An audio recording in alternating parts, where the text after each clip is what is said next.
हमने झारखंड राज्य अलग क्यों किया था? यह सवाल एक विधायक का नहीं है, यह सवाल हर एक झारखंडी जनमानस का होना चाहिए कि हमने आखिर क्यों 88 वर्षों के संघर्ष, 88,000 से ज्यादा लोगों का संघर्ष, बलिदान, तप, त्याग, तपस्या के बाद हमने अगर झारखंड राज लिया तो क्यों लिया? हमने झारखंड राज लिया था अच्छी स्वास्थ्य व्यवस्था के लिए, लेकिन आज सूचना आप सबको भी मिली है कि हमारे राज्य के महानायकों में से एक आदरणीय सम्मानित विषम गुरु शिबू सोरेन अस्वस्थ हैं, बीमार हैं, उनका इलाज चल रहा है। मैं दुआ करता हूं, आप सभी दुआ और प्रार्थना करना कि गुरु जी ठीक होके आए। लेकिन सवाल तो बनता है कि आखिर आपने क्या व्यवस्था बनाई इन 25 सालों में कि गुरु जी का इलाज हम झारखंड में नहीं कर पा रहे हैं। हम दुआ करते हैं कि गुरु जी स्वस्थ होकर वापस आए, हम प्रार्थना करते हैं गुरु जी ठीक होकर आए, लेकिन सवाल भी होगा कि 25 सालों में आपने कैसा झारखंड बनाया कि हम रांची में, जमशेदपुर में, दुमका में, धनबाद में उनका इलाज नहीं करा पा रहे।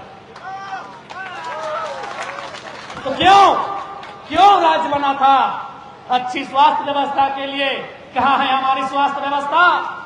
केवल स्वास्थ्य मंत्री केवल भोकालबाजी करेंगे जाके अस्पतालों में या व्यवस्था को मजबूत करेंगे? ये सवाल बनता। हमने इस राज्य को अलग इसलिए किया था क्योंकि हम लोग शिक्षा के क्षेत्र में भी दबाए जाते थे। आपको जानकारी होनी चाहिए कि हमारे विश्वविद्यालय, शायद रांची में सबसे पहला विश्वविद्यालय बना था 1960 के आसपास, और दूसरा विश्वविद्यालय झारखंड की सीमा में 1990-92 में विनोबा भावे और कुछ विश्वविद्यालय बने, यानी लगभग 30 सालों बाद। यानी लोग चाहते थे कि ये जो हिस्सा है झारखंड का, इसमें खनिज संपदा है, इसमें आदिवासी मूलवासी रहते हैं, इन्हें पढ़ाई की व्यवस्था ना दी जाए। अगर सच में उनकी मंशा होती हमें पढ़ाने लिखाने की, तो दूसरा विश्वविद्यालय 1960 के बाद 1965-70 में बन जाना चाहिए था। लेकिन दूसरे विश्वविद्यालय के लिए हमने इंतजार किया, पूरे 32 साल इंतजार किया। क्यों? क्योंकि सबको मालूम था यहाँ खनिज संपदा है, ये लोग पढ़ेंगे, ये लोग चालाक होंगे, अपना हिस्सा मांगेंगे जो कि उनको देना मंजूर नहीं था, ये आप भी जानते। आज यहाँ के विश्वविद्यालयों, यहाँ के विद्यालयों, महाविद्यालयों की बात करें, चाहे वो जगन्नाथपुर का महाविद्यालय हो या मंझगांव का महाविद्यालय हो, आज जिस प्रकार से व्यवस्थाएं दी जा रही है, आने वाले दिन लगता है वहां स्टूडेंट की संख्या शून्य होकर ना रह जाए। यह स्थिति आज कोल्हान की है। ये न आपसे छुपा है न हमसे छुपा है। हमारी स्वास्थ्य की हालत क्या है, ये गुरु जी के दिल्ली इलाज के साथ ही आपने जान लिया है।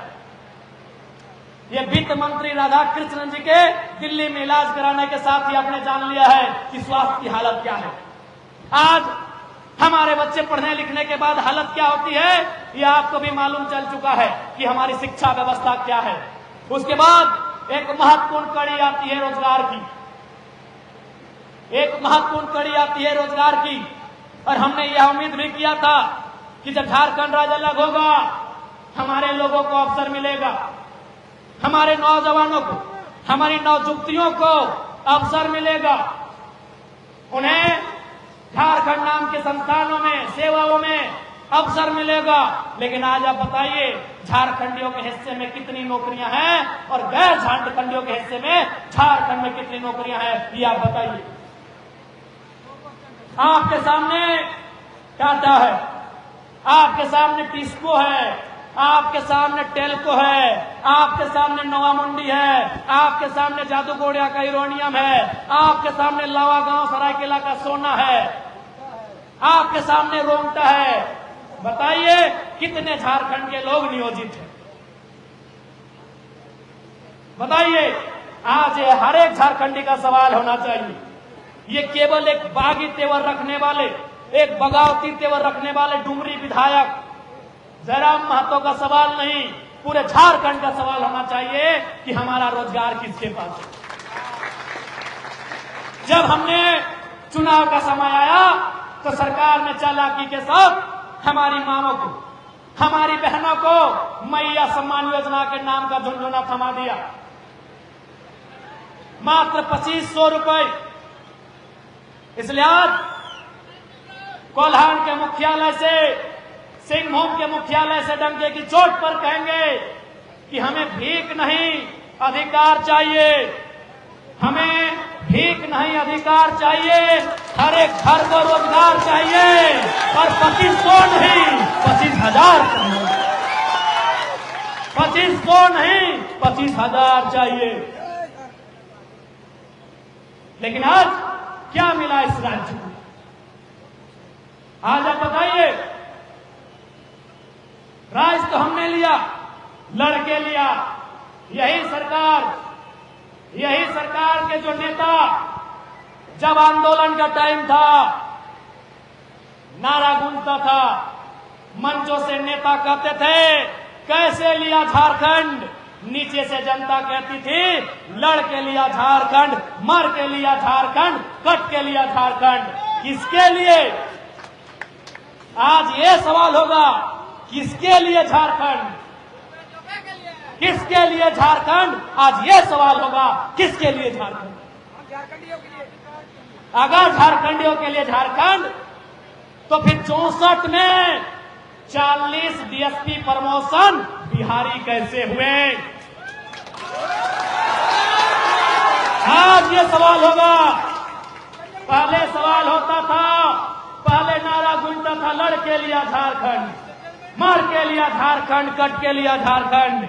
आज ये सवाल गूंजना चाहिए झारखंड के हर एक राजनीतिक मंचों में, गलियारों में, किसके लिए झारखंड?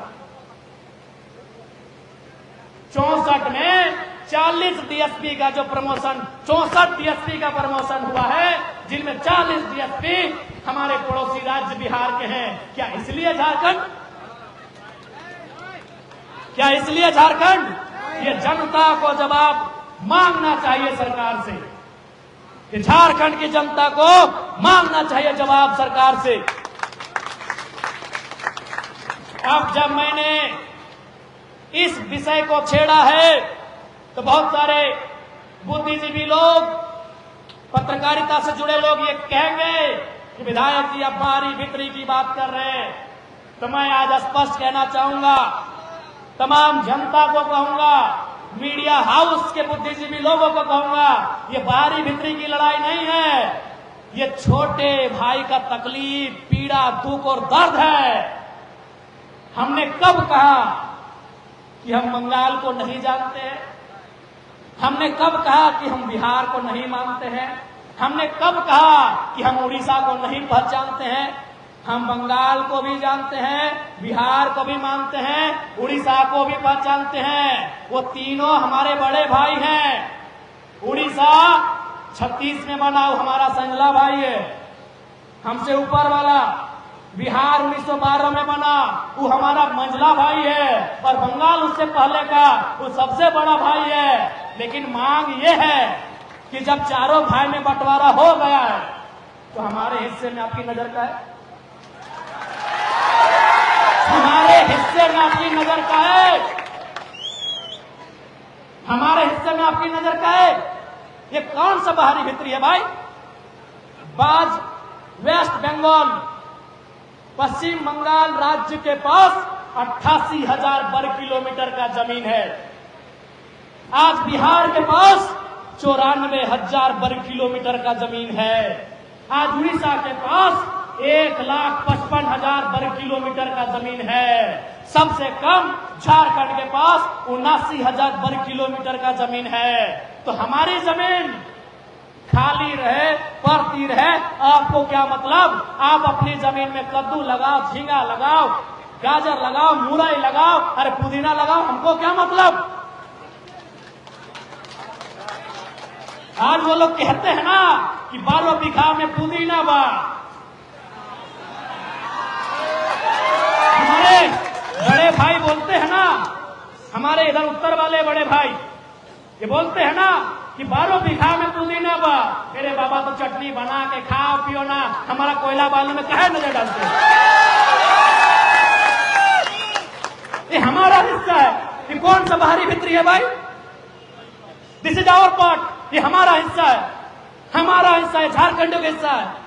आप बताइए यहाँ कितने लोग बैठे हैं, जितने भी लोग बैठे हैं, क्या आपके कोई रिश्तेदार, आपको जानकारी है कि कलकत्ता में जाके जबरन 1 इंच जमीन कोई कब्जा किया है? क्या आपको जानकारी है कि पटना में जाके कोई जबरन 1 इंच जमीन कब्जा किया है झारखंड का आदमी? क्या आपको जानकारी है कि भुवनेश्वर में जाके झारखंड का कोई आदमी 1 इंच जबरन कब्जा किया है? नहीं ना। और चलिए जमशेदपुर, हम दिखाएंगे कलकत्ता, पटना और भुवनेश्वर वालों ने कितना कब्जा किया है। इस बात की लड़ाई है और हम लड़ेंगे। चलिए जमशेदपुर, मन हो तो चलिए रांची, धनबाद बोकारो का नाम मत लीजिए, वहां रोना पड़ेगा। धनबाद बोकारो का नाम मत लीजिएगा, वहां आंसू बहेगा। तो ये कैसे बाहरी भित्री का लड़ाई है भाई? 4 भाई थे, जवान हुए, शादी ब्याह हुआ, बड़ा हो गए, बांट लिए। आपको भी हिस्सा मिला पूरब में, किसी को मिला पश्चिम में, किसी को उत्तर में, किसी को दक्षिण में। तो अरे भैया आपको जो हिस्सा मिला उसमें खाओ, कमाओ ना। यही तो दर्द है, ये विरोध नहीं है। ये हमारी दर्द को समझिए, हमारे तकलीफ को समझिए कि आखिर हमने झारखंड राज्य क्यों लिया है। इसलिए कोई बाहरी भित्री की लड़ाई नहीं है। अभी बिहार में चुनाव हो रहा है, बिहार में चुनाव हो रहा है।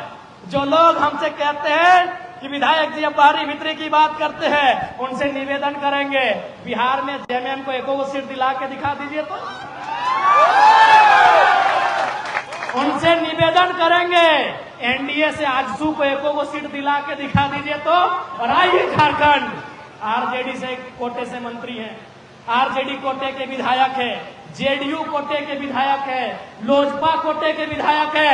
हमने बिहार को दिया, आप 1 विधायक दिला दीजिए, उसके बाद कहिएगा हम बाहरी भित्री करते हैं। अभी झारखंड में आरजेडी के 4, जेडीयू के 1, लोजपा के 1 विधायक है। आप जाइए जेएमएम और आजसू 2 क्षेत्रीय दल, एक इंडिया से, एक एनडीए से, 1 सीट दिलाइए। विधायक दूर की बात, विधायक जितना दूर की बात, 1 सीटवा दिला दीजिए और फिर आके हमसे कहिएगा हम बाहरी भित्री करते हैं। हमने आपको अपनी सरजमी में सब कुछ दिया, हमने आपको अपने घर में मान सम्मान दिया, आपने क्या दिया बताइए? इसलिए ये कोई गलत वे की लड़ाई नहीं है, ये ओरिजिनल लड़ाई है। आज अगर अपनी लड़ाई को ना समझे, आज अगर सरकार नियम ना बनाए, स्थानीय नीति ना बनाए, लैंड बैंक को वापस ना करे, विस्थापन नीति ना बनाए, तो आने वाले दिनों में जो दुर्गति टाटा जमशेदपुर में हुआ है, जो दुर्गति धनबाद और बोकारो के कोयला खदानों में हुआ है, जो दुर्गति रांची के शहरी क्षेत्र में हुआ है, एचईसी में हुआ है, वही दुर्गति झारखंड के हर एक ब्लॉक, हर एक पंचायत में झारखंडियों का होगा। इस बात को याद रखिएगा। ज्यादा दिन नहीं हुआ है, 50-60 साल पहले यही बारिश की बूंदें होती थी, यही रिमझिम बारिश की बूंदें, यही फसल, खेतों का हरा हरा लहलहाता फसल उगाया जाता था। आज वहां चिमनियों का धुआं है, वो धुआं हम खा रहे हैं और रुपया कोई और खा रहा है। वो ज्यादा दिन पहले की बात नहीं है। आज कुंजू डैम आपके सामने है, आज कुंजू डैम आपके सामने है, कलुंडिया जी का बलिदान आपके सामने है, गंगाराम कलुंडिया का शहादत आपके सामने है, कुंजू डैम आपके सामने है। क्या हो रहा है? 100 से ज्यादा गांवों का जमीन लिया जा रहा। आज चांडिल डैम में क्या हुआ? उसमें अभी लगभग 100 से ज्यादा गांवों का जमीन लिया गया। आज भी चांडिल डैम के लोग धरना देते हैं, विरोध करते हैं, हड़ताल करते करते हैं और बदले में पुलिस की लाठियां खा रहे हैं। ये सच्चाई है झारखंड में। आप मेरी आलोचना कर सकते हो, आप मेरा विरोध कर सकते हो, आप मुझे नापसंद कर सकते हो, मेरे कंठ से निकली हुई एक भी बात को, एक भी शब्द को, एक भी वाक्य को इग्नोर नहीं कर सकते हो। होगा आपका ताल्लुक भारतीय जनता पार्टी से, होगा आपका ताल्लुक कांग्रेस जमात से, आप होंगे हमारे विरोधी, लेकिन अगर साहस है हमारे विचारों का विरोध करके दिखाइए तब माने। आज वास्तविकता है इस राज्य को समझने की, इस राज्य के लोगों को जानने की। ये वास्तविकता है कि आज हमारे साथ हुआ क्या और हो क्या रहा है। आज याद होगा सदन में हमने कहा था, नक्सली को लेकर हम अपना तर्क दे रहे थे। बीच में वो विदेश में पढ़ी लिखी आदिवासी मंत्री खड़ी हो गई कि आप ये क्या कहना चाहते हैं। हम बोले पहले सुनिए हम कहना क्या चाहते हैं। और आज भी अपनी बातों को दोहरा रहे हैं कि आज जिस प्रकार से लूट ब्लॉक में है, आज जिस प्रकार से लूट अंचल में है, आज जिस प्रकार से थाना, आज जिस प्रकार से ऑफिसर की मनमानी है, याद कीजिए वो दिन जब नक्सलियों का वर्चस्व था, ये लोग उनके डर से थर-थर कांपते थे। किसी बीडीओ सीओ का औकात नहीं था 1 रुपए घूस लेने का। कौन? मैं मानता हूं नक्सली गलत लोग है, मैं मानता हूं नक्सली असंवैधानिक है, मैं मानता हूं यह भी कि मैं नक्सली का समर्थन नहीं करता हूं, लेकिन सच्चाई आपको मानना होगा। क्योंकि मेरा घर पारसनाथ के ठीक सामने है, नक्सलियों का गढ़ कहा जाता था। जैसे आपके सारंडा को सच्चाई यह भी है कि नक्सलियों के डर से आम व्यक्ति से, आदिवासी गरीब किसान से ब्लॉक थाना में कोई 1 रुपया घूस नहीं लेता था। ये भी सच्चाई है। लेकिन आज क्या हुआ, यह आपसे नहीं छुपा है। आज बालू का लूट है, कोयला का लूट है, आज खनिज संपदा का लूट है। और यहाँ जिस प्रकार से अभी शिकायतें मिली हैं कि ट्रांसपोर्टिंग में कई नौजवानों, कई बच्चों का एक्सीडेंट में डेथ हो गया है। क्योंकि परिवहन मंत्री यहीं के हैं, मैं उन्हें संदेश देना चाहूंगा, कृपया इस मामले को संज्ञान लें कि जो अवैध रूप से ट्रांसपोर्टिंग हो रही है, जो लोगों की जान पे को जोखिम में रख के सड़कों पे गाड़ियां दौड़ा रहे हैं, उनको आप नियंत्रण में रखें। नहीं तो यही जनता सोचेगी कि मंत्री महोदय शायद इसमें आपका भी मिली भगत है।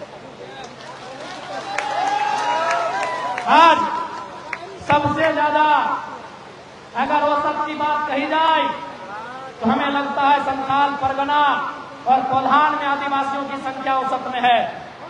आज कोल्हान के अगर पश्चिमी सिंहभूम की बात करें तो यहाँ 5 विधायक होते हैं, यहाँ 1 सांसद होती हैं, सारे के सारे जेएमएम गठबंधन के होते हैं। 56 सीटें आज जेएमएम को दिया गया है उनके नेतृत्व को। उनसे पूछिए कि अबुआ दिशा में अबुआ राज स्थापित करने में 56 सीटें काफी हैं या 76 देनी पड़ेगी। उनसे पूछिए। आज आदिवासियों के नाम पर, यहाँ के भोले भाले आदिवासियों के नाम पर आदिवासी नेता ही केवल अपने परिवार का भविष्य देख रहे हैं। अगर नहीं तो हमारी मां समान ही है, मैं उनको मानता हूं, आदर करता हूं, स्त्री है। यहाँ की सांसद मैडम अगर सच में वो आदिवासी हितैषी होती तो खुद सांसद बनने के बाद विधानसभा का टिकट इस भीड़ में से किसी आदिवासी को दे देते। याद आया अपना बेटा, यही हमारे कोल्हान टाइगर के नाम से प्रसिद्ध हमारे चंपई चचा, उनके सामने भी जब गया तो वो भी धृतराष्ट्र बन गए। उनको भी याद आया तो बेटा दुर्योधन, बाबूलाल जी घाटशिला से टिकट दिला दिए। आपको क्या मिला? यहाँ के आदिवासियों को क्या मिला? क्या उन्हें सरना धर्म कोड मिला? क्या उन्हें पेशा कानून मिला? क्या उन्हें सीएनटी, एसपीटी और बिल से विल्किंसन कानूनों में मजबूती मिला? क्या उनकी जमीनों को जो खरीद बिक्री हो रही उनमें रोक लगा? नहीं लगा। अरे उतना तो छोड़िए, ये सरकार ये बोल के आई थी कि यदि हम सत्ता में आएंगे तो 1932 तथा अन्य कॉलमों के साथ स्थानीय नीति बनाएंगे, एनडीए की 1985 की नीति को रद्द करेंगे। वहां भी मौन हो गई। इन्होंने कहा था कि जब हम सत्ता में आएंगे लैंड बैंक के आदिवासी विरोधी कानून को निरस्त करेंगे। क्या इन्होंने किया? तो आज मैं सरकार से मांग करता हूं कि स्थानीय नीति के साथ साथ एक अध्यादेश लाइए आगामी विधानसभा के सत्र में और लैंड बैंक को ध्वस्त करिए और जैसा उनका था रैयतों जो जोत तोड़ करते थे यह ग्राम सभा उनके अधीन रहे, इस बात को सुनिश्चित करना चाहिए। हमारी लड़ाई जैसा अंग्रेजों के काल में थी, हमारी लड़ाई जैसा भारत बनने के बाद 1947 से लेकर झारखंड बनने तक आज भी हमारी दशा वही है। हमने अंग्रेजों से लड़ा था, यानी ईस्ट इंडिया कंपनी से लड़ा था। आज अभी हमारे सामने वही कंपनियां हैं, बस उनका नाम बदल गया है। किसी का नाम टाटा हो गया है, किसी का नाम बीसीसीएल हो गया है, किसी का नाम सीसीएल हो गया है, तो किसी का नाम कुछ और हो गया है।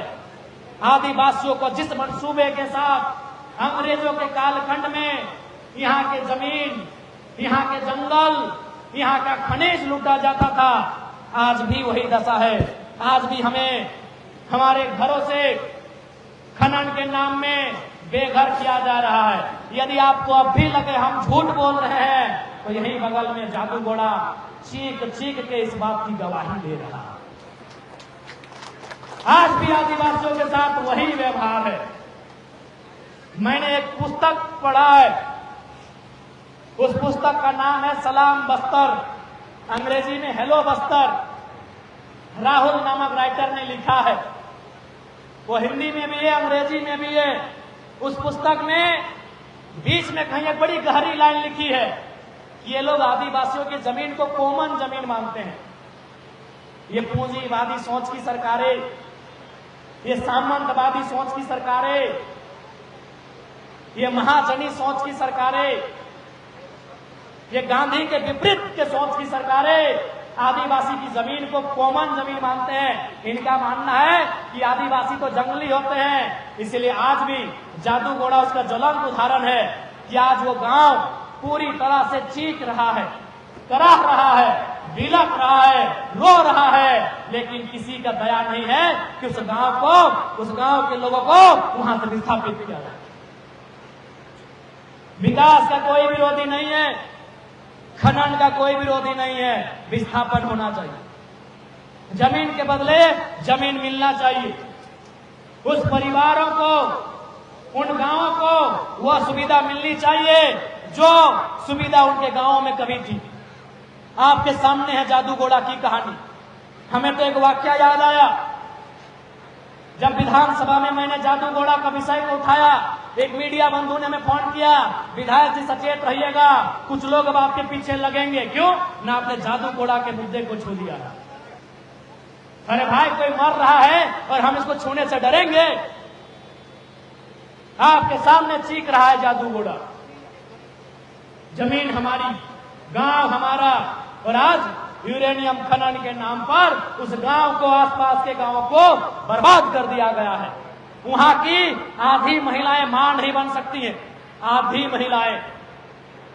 कोई अपंग पैदा हो रहा है, कोई आंख से, कोई कान से, कोई पांव से, कोई हाथ से बीमार होकर पैदा हो रहा है। ये स्थिति है जादू घोड़ा की। इसलिए तो मैंने सवाल किया, क्यों झारखंड, किसके लिए झारखंड, क्यों ये बलिदान, क्यों ये संघर्ष, किस दिन के लिए झारखंड? लोग ये कहते हैं कि जादू घोड़ा का यूरेनियम परमाणु बम में काम आता है। जी नहीं, वह केवल और केवल ऊर्जा के लिए काम आता है। इस यूरेनियम से परमाणु बम भी नहीं बनता है, आप लोग जान लीजिए। बहुत लोग आपको ये ठीक है, ऊर्जा का बनना भी आवश्यक है, लेकिन हमारे कब्र पे नहीं, हमारी लाशों के ढेर पे नहीं, हमारी सिसकियों के बीच नहीं, हमारी आंसुओं के बीच नहीं, हमें विस्थापित करके बनना चाहिए, उसका स्वागत है। इसलिए आज झारखंड के जनमानस को सोचना होगा कि आज इस राज्य की दशा क्या होनी चाहिए, इस राज्य की दिशा क्या होनी चाहिए, ये झारखंड के जनमानस को सोचना चाहिए। यही नेता, यही कल्पना जी बहुत बड़ी बड़ी बातें इन्होंने किया सभी मंचों में। हमारी बहन लोग को भी लगा कि कल्पना जी भी एक महिला है, उनसे जुड़ गई, आज वो दिख नहीं रही है, बस विधानसभा के कार्यक्रम में दिखती है और उस दिन अच्छा से जाती हैं जब उनका भाषण होता है, क्योंकि कैमरा में आना हमने नोटिस किया। आज माननीय मुख्यमंत्री, अभी देखिए बड़ा बड़ा होर्डिंग बगल में लगा होगा कि शराब नहीं पीना है, नशा को नो, सिगरेट को नो, अफीम को नो, और गांव गांव में दारू बांटने का प्लान शुरू है।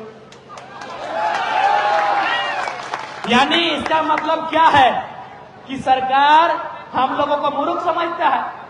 अभी देखिए दीदी, करोड़ों का पोस्टर बनाए हैं मुख्यमंत्री जी और बिल्कुल रेमनी मार के अपना फोटो को एकदम सुंदर एडिट करके एकदम की मस्त मस्त दाढ़ी और बड़ा फोटो, और क्या लिखे हैं कि स्मोकिंग को नो बोलिए, दारू को नो बोलिए, अफीम की खेती को नो बोलिए, और वही सरकार दारू की योजना को गांव गांव में शिफ्ट कर रहे हैं। जनता अगर अफीम की खेती लगाए वो नक्सली और सरकार दारू बेचे तो ये दोहरा चरित्र है हमारी सरकार का। आप पढ़े लिखे उनके चरित्र को जानिए। देखिए पोस्टर सामने है, चाईबासा ब्लॉक सामने है, जाके देख के आइए, बड़ा बड़ा पोस्टर, दारू नहीं पीना है, अफीम का खेती नहीं करना है, सिगरेट नहीं फूंकना है, और सरकार योजना लेके आई है कि आदिवासी का जो जमीन बच खुच गया है, टाटा को देने के बाद, चांडिल डैम को देने के बाद, कुचू डैम को देने के बाद, एचईसी को देने के बाद, बीसीसीएल सीसीएल को देने के बाद, झारखंड के आदिवासी मूलवासी का जो जमीन बच गया है दारू पिला के लेने में सुविधा। आप भले ना बोलिए, आप भले कुछ हो बोलिए, हम धनबाद बोकारो से आते हैं, हमारी आधी जमीन दारू पिला के लिया है, ये भी सच्चाई है। तो सरकार भी वही करेगी। ऐसे भी हम लोग गरीब लोग हैं, ऐसे भी हम लोग गरीब लोग हैं, पढ़ने को सुविधा नहीं, बीमार हो जाएंगे तो सीधे मरिए जाएंगे, बीमार हो गए तो सीधे मरिए जाएंगे, तब क्या करेंगे? पढ़ना है तो खेत बेचिए, इलाज कराना तो खेत बेचिए, बेटी का बिहार करना है तो खेत बेचिए, और उसके बाद भी बच गया तो दारू पिला के खरीद लीजिए। यही है सरकार की सॉलिड योजना। उसके बाद अगर कुछ आपको दिखा इस सरकार में विजन तो बताइए। इस सरकार में अगर आपको कोई विजन दिखा तो बताइए। दीदी लोग को भुलाने के लिए 2500 लाए थे, वो भी टाइम फीस है अभी। हाँ, बंगाल का कितना दीदी लोग भरवा ली है, बंगाल से देखा झारखंड सरकार दे रहा है 2500 टका, बंगाल से आके यहाँ 94-95 वो इंसान ने कहां भर दिया। तो इसलिए आज जनता को सवाल करना होगा, जनता को सत्ता से सवाल करना होगा, चूंकि लोकतांत्रिक देश है और लोकतांत्रिक देश आर्टिकल 19 जो हमारा संविधान में इंगित मौलिक अधिकार है वो हमें सवाल करने के लिए कहता है। सवाल करिए, सवाल जितना करेगा उतना बवाल होगा। आप सवाल ही नहीं करते हैं, बवाल ही नहीं होता।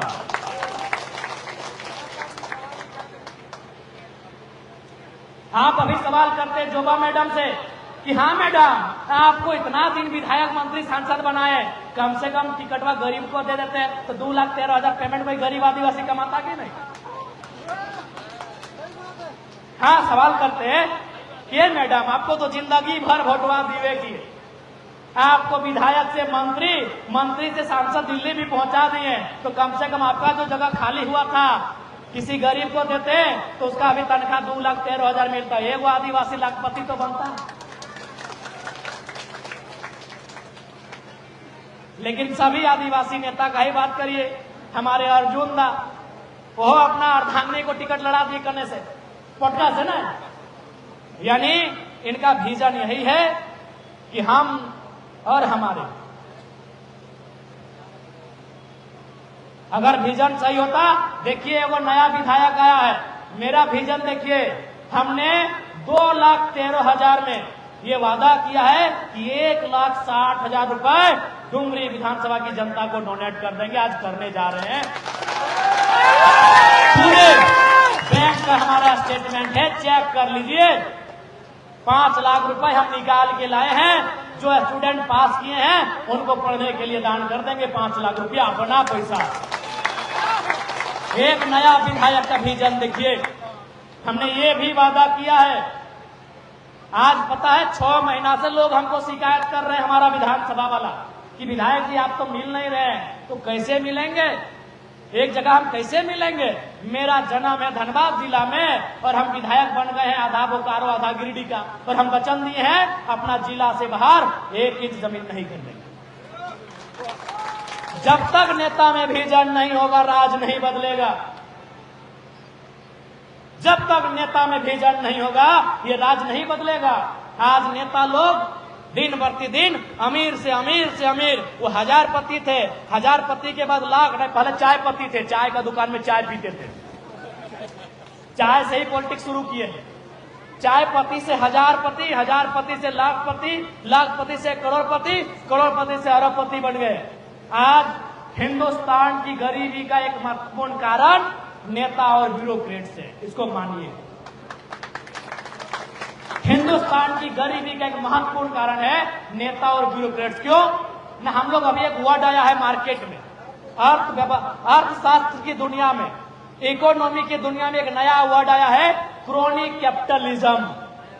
कैपिटलिज्म नहीं, crony capitalism. What is the meaning of crony capitalism? न, क्रोनी कैपिटलिज्म वे लोग हैं जो विधायक यानी सरकार, चाहे दिल्ली वाली या रांची वाली सरकार, और ब्यूरोक्रेट्स उनके सहयोग से गलत गलत तरीकों से अमीर बनते जा रहे हैं, जनता से बहुत ज्यादा अमीर बनते जा रहे हैं। उसी वर्ड को, उन्हीं लोगों को डिफाइन करने के लिए वर्ड आया है क्रोनी कैपिटलिज्म। आज हिंदुस्तान की सबसे बड़ी बीमारी क्रोनी कैपिटलिज्म बनते जा रही है। आज यदि मेरा झगड़ा आपके साथ, आपका झगड़ा मंगरा का अगर बुधना के साथ होगा तो थाना प्रभारी रिपोर्ट लिखा लेंगे। सोच लीजिए, यदि आपने रिपोर्ट अडानी जी के खिलाफ लिखा, लिखेंगे थाना प्रभारी? उनके हाथ में वो ताकत है, उनकी कलम में वो ताकत है कि वो रिपोर्ट लिखेंगे अंबानी साहब के खिलाफ। यही है क्रोनी कैपिटलिज्म का स्वरूप, जो अंग्रेजों से भी भयावह होगा। इसलिए पढ़े लिखे नौजवानों, क्रोनी कैपिटलिज्म के दौर को पहचानिए और उन नेताओं को राजनीति से दूर करिए जो क्रोनी कैपिटलिज्म को बढ़ावा दे रहे हैं। एक नया विधायक जिसने वचन दिया है अपना जिला से बाहर 1 इंच जमीन नहीं खरीदेंगे, क्योंकि अगर हम अमीर होंगे तो जनता गरीब होगी। आखिर हम यदि चाईबासा में 5 एकड़ जमीन खरीदेंगे तो जाहिर सी बात है किसी गरीब का ही जमीन खरीदेंगे। अमीर लोग जमीन बहुत कम बेचता है, वहां वो बिजनेस करते हैं। गरीब लोग जमीन बेचता है लाचारी में, बेबसी में, भुखमरी में, बाप की दवाई में, भाई की पढ़ाई में और बेटी की विदाई में। गरीब मिडिल क्लास फैमिली के लोग ही अपनी जमीन जायदाद बेच रहे हैं। इसलिए एक विधायक आज विजन लेके चल रहे हैं, आज एक विजन लेके चल रहे हैं। आप कितना सफल होंगे नहीं होंगे वो भविष्य की बात है, लेकिन मैंने एक प्रयास किया है, इन धाराओं के बीच बहने का प्रयास किया है। इस नदी की धारा के बीच हम अकेले प्रयास किए हैं। आज ईमानदारी से कहिए, हमारे धनबाद के कई ऐसे विधायक सांसद हैं, अखबार में भी उनके बारे में छप चुका था कि 12,000 करोड़ की संपत्ति, आज मान लेते हैं 15,000 करोड़ हो गया है। और मान के चलिए एक जिला में 2 विधायक सांसद अगर वैसे हैं जिनके पास 15,000 करोड़ है, तो 15,000 करोड़ यानी 15,000 लोग करोड़पति बन सकते हैं। इतना पैसा एगो के पास। जब तक नेता अपने भाईजन को नहीं बदलेंगे, जनता उसी प्रकार 5 किलो के चावल में, जनता 5 किलो के चावल में और 2,500 के मैया सम्मान में ही खुश हो जाएगी, बहुत खुश हो जाएगी। ये तो हम धनबाद का सुना है, कोल्हान भी तो नोट का गड्डी वाला है, इतना इतना कंपनी फैक्ट्री है। यहाँ वाला नेता लोग का भी तो अच्छा खासा पैसा होगा। वो तो भाई मीडिया वाले जानते हैं, लेकिन ये भी जान रहे पावर में है, इसलिए नहीं छापेंगे। क्या कीजिएगा, इनका भी घर परिवार है और अभी स्थिति ठीक नहीं है। आज एक दौर था, पंडित जवाहरलाल नेहरू को हम याद करते हैं, देश के पहले प्रधानमंत्री, उनका जन्मदिन था और एक मीडिया यानी कवि को भी मीडिया मान ले, एक कवि, एक नौजवान नागार्जुन एक कविता कह रहा है कि वतन बेचकर पंडित नेहरू फूले नहीं समाते हैं, फिर भी गांधी जी को झुक झुक फूल चढ़ाते हैं।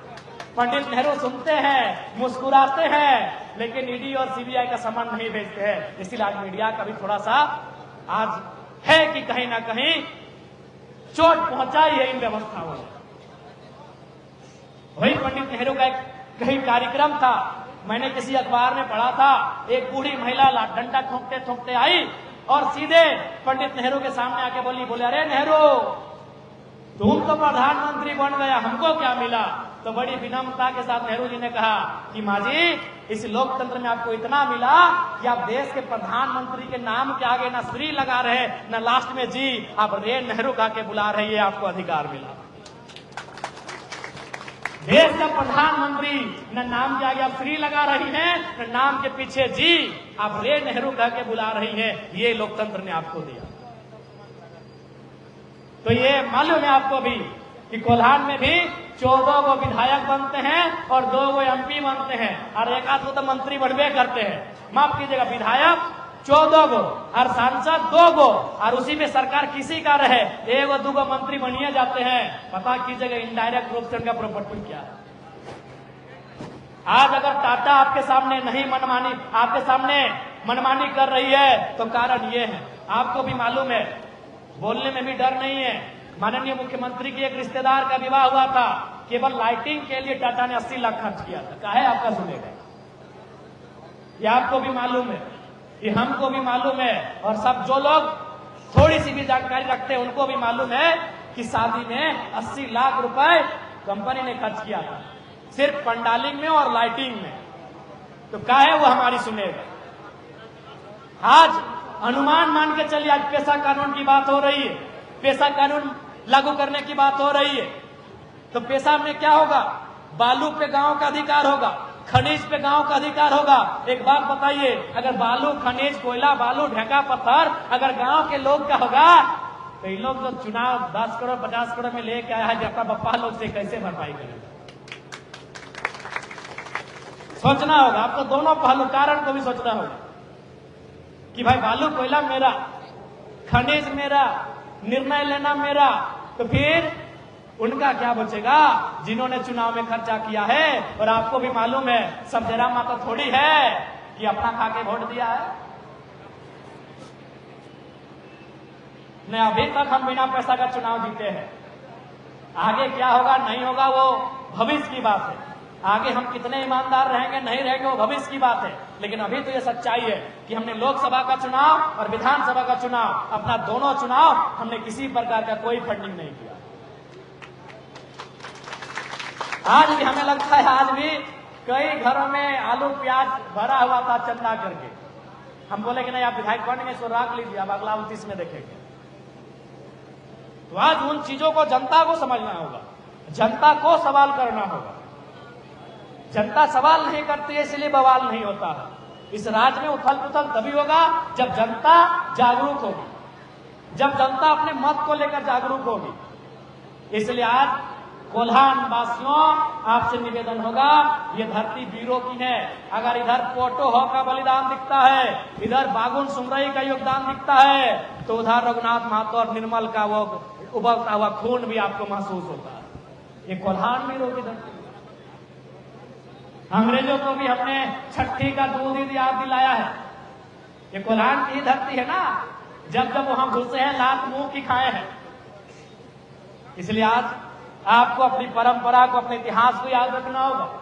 आज बहुत सारे लोग कहते हैं कि आप जो ऐसा बोलते हैं आपको कोई वोट क्यों दे, नहीं देगा बाहर के लोग वोट। हम बोले हम देखिए उनके विरोध में नहीं है, उनके खिलाफ में नहीं है, बस हम नीति संगत बात कर रहे हैं। और हम आज अपने वोट की परवाह नहीं करते हैं भैया, हम हमारे झारखंड वासियों के अस्तित्व की परवाह करते हैं, जो हमारा लाखों साल पुराना, हमारा क्या है 30 साल हो चुका है और 30 साल बचेंगे। और हमारा इतिहास लाखों करोड़ों साल है कि नहीं। अच्छा एक बात बताइए, अभी हाल फिलहाल आपने एक वैज्ञानिकों की टीम का स्टेटमेंट पढ़ा था कि नहीं, कि दुनिया में एक समय दुनिया में इंसान नहीं थे, कुछ नहीं था, दुनिया क्या थी, हिमयुग था। हिमयुग यानी पानी में डूबा हुआ था ये दुनिया, ये मिट्टी पानी में था। ये मिट्टी जब पहली बार बाहर आया उसे सिंहभूम कहते हैं। ये मिट्टी जब पहली बार पानी से बाहर आया और लोगों ने अपना घर, खेती बाड़ी, इंसान का जीवन संभव हुआ, उस मिट्टी को सिंहभूम कहते हैं। हमारा इतिहास करोड़ों साल का है, हमारा इतिहास लाखों साल का है, हमारा जीवन 60 साल का है। अपने एक जीवन के लिए है, हम लाखों साल के इतिहास से समझौता नहीं करेंगे, कतई समझौता नहीं करेंगे। जितना चुनाव होते रहेंगे, विधायक सांसद बनते रहेंगे, लेकिन मेरा जो विचार है आपके सामने है। अब झारखंड की जनता को, कोल्हान की जनता को तय करना है कि इस राज्य के नेताओं का चयन कैसा होगा, क्योंकि नेता ही सब कुछ करने वाले हैं। इसलिए आज आपसे हमारा ये करवत प्रार्थना है। और बहुत अच्छा महसूस हो रहा है कि चाईबासा की धरती में आज जो बारिश के बूंदों के बीच जो आज हमें ये प्यार दे रहे हैं, माननीय मुख्यमंत्री घबरा गए होंगे कि चाईबासा टाइगर का एंट्री कैसे हुआ। उनको लगता था कि हम ईचागढ़, सरायकेला, खरसवा तक ही हमारा एंट्री ठीक हुआ है, लेकिन आज तो घबराएंगे। हमारे लगता है दीपक दा भी कहीं फोन करके अपना कार्यकर्ता को डांट फटकार ना करे।